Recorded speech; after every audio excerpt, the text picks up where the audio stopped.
Marami sa mga kababayan natin na isa sa pinaka nagiging challenge nila kapag nag-a-abroad is sa Middle East. At sa Middle East, marami silang na-experience na pag-a-abuse sa kanila. Abuse sexually, physically, at even na-abuse yung emotion nila, yung mental rin nila. Sa program natin ngayon, yan po yung madidiscover ninyong story. Please pa-share po ng link ng program para sa lahat ng kakilala natin.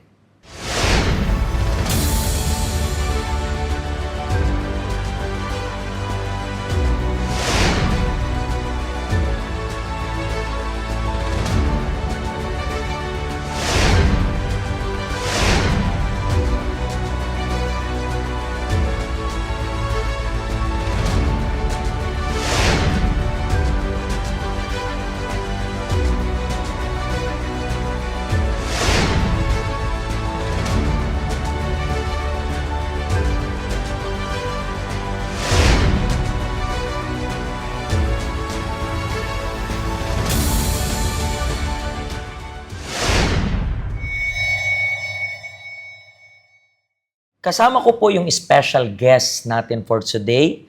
Ano pong pangalan ninyo? Linibet Agustin, Pastor. Ma'am Linibet, gano'n na po kayo katagal? Ilang years na po kayo nagwo-work abroad? 12 years, Pastor. 12 years. Paano ka umabot sa point na nag-decide ka na mag-work sa abroad? Isa po akong single mother, Pastor. At nung time na yun, maliit pa lang yung anak ko nung naghiwalay kami ng father niya. So paano yun? Paano? Sino mag-aalaga sa anak mo? Yung mother ko po, So, saan yung first time mong bansa na nag-abroad? sa Saudi. Saudi. Ilang years ka po sa Saudi? 3 years, Pastor. 3 years. And how was your experience doon sa Saudi? Napaka-worse yung situation ko doon kasi that was my first week sa work ko doon na sinubsob ako ng amo ko sa nakabukas na oven. Pero bakit? Paano nangyari yun? Kasi nagalit po siya na nasunog yung cake na niluto namin. So, dalawa kayo nag-bake noon, tapos parang ikaw lang yung sinisisi niya. Pumalpak dahil sa'yo. And then, afterwards, ano yung hindi mo malilimutang experience sa Saudi? Yung muntikan na akong na-rape, Pastor, sa brother-in-law ng amo ko, which is siya yung naka-perma ng kontrata ko. Tapos binigay ako sa brother-in-law din niya na nagiging amo ko doon. Pero yung sinabi mo muntik kang ma-rape, ano yun? Parang pupwersahin ka talaga? Opo. And then, paano ka nakawala sa ganun? Umiyak talaga ako, Pastor, hanggang sa lumubsob talaga ako na parang nanginginig ako sa takot kasi sinabi ko sa kanya, pag ginawa mo yan, sir, talagang mamamatay ako. Hmm. May pamilya pa ako sa Pilipinas na naghintay sa akin. Yun rin ba yung reason kaya hindi ka na bumalik ng Saudi afterwards?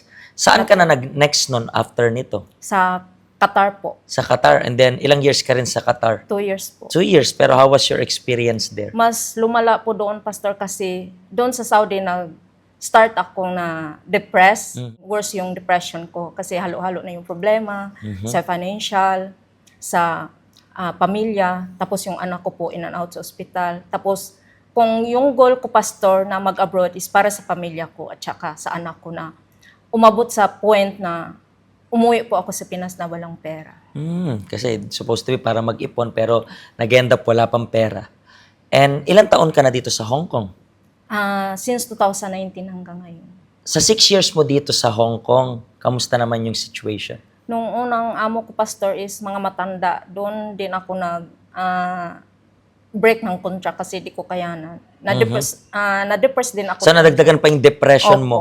Pero paano ka na napunta dito sa health center? Sa isang kaibigan, Pastor, siya yung nauna dito sa health center. Tapos, in-invite po ako dito.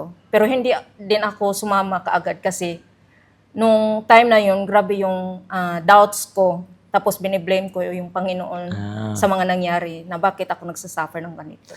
Gano'n ka na rin katagal dito sa health center? 5 years po, Pastor. 5 years na. And then within 5 years na to, paano ka natulungan? Bilang isang OFW, paano ka natulungan ng health center? Napaka-importante sa aming mga OFW ang health center, Pastor, sa akin kasi dito ko po natutunan paano magpatawad, dito ko natutunan na paano mag-ipon sa sarili, isipin yung sarili, tsaka dito ko din natutunan na di solusyon sa problema ang mangutang kasi sa Saudi, Pastor, sa work ko for 7 years, talagang humantong sa punto na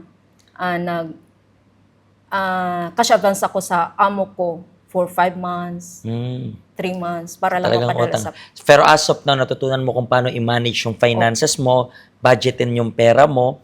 And how about yung depression? Kamusta na yung depression? Free na po ako sa depression. And para sa'yo, bilang isang OFW, gaano ka-importante naman yung health center na to sa kapwa mo OFW? Napaka-importante ang health center, Pastor, kasi dito namin na-realize na kailangan namin na ma-deliver sa ganun na suffering, sa depression. Kasi grabe yung suffering ko. May depression, suicidal thoughts pa ako. Munti ka na akong tumalon. Tapos 2 times pa akong nag-suicide. Sa tingin mo, so, especially sa may mga mental na health problem, hindi baliw, pero yung mga taong may depression, maganda itong health center na to. So kung meron ka po ring depression, and then gusto mo rin pong lumaya, every day bukas yung health center natin. Feel free na bumisita sa health center natin para po mapagtagumpayan nyo rin yung mga hindi magandang sitwasyon na kinakaharap ninyo sa inyong buhay. Nandito po kami para tulungan kayo. Yung health center na to, lagi kaming tumatanggap ng mga taong na-depress, alam mo yung baon sa utang, ang daming pinagdadaanan. At siguro, ganyan rin po yung sitwasyon nyo. So feel free na i-visit yung health center natin. Maraming salamat po sa pag-special guest sa ating program. I believe marami ka pong natulungan sa kwento mo ng mga OFWs na meron rin pinagdadaanan. Sa next episode, samahan niyo po kami again para tuklasin yung kwento ng isa na namang OFW. Pagpalain po kayo ng Diyos. Hello, ako po si Pastor Joshua dito po sa UCKJ Health Center dito po sa Hong Kong. At yung mga napanood nyo pong testimony ay mga testimony ng mga OFW dito sa Hong Kong. Pero I believe makaka-relate rin naman kahit nasaan po kayong bansa. Basta OFW. Ang health center po natin ay walang pinipiling religion. Base na rin po sa name, Health Center. Kung kailangan nyo po ng karagdagang information, nandito lang po sa baba lahat ng information na kailangan ninyo. Kontakin nyo lang po kami at magiging masaya po kami na matulungan ka, ma-assist ka, nasaan man po kayong bansa. Pagpalain po kayo ng Diyos.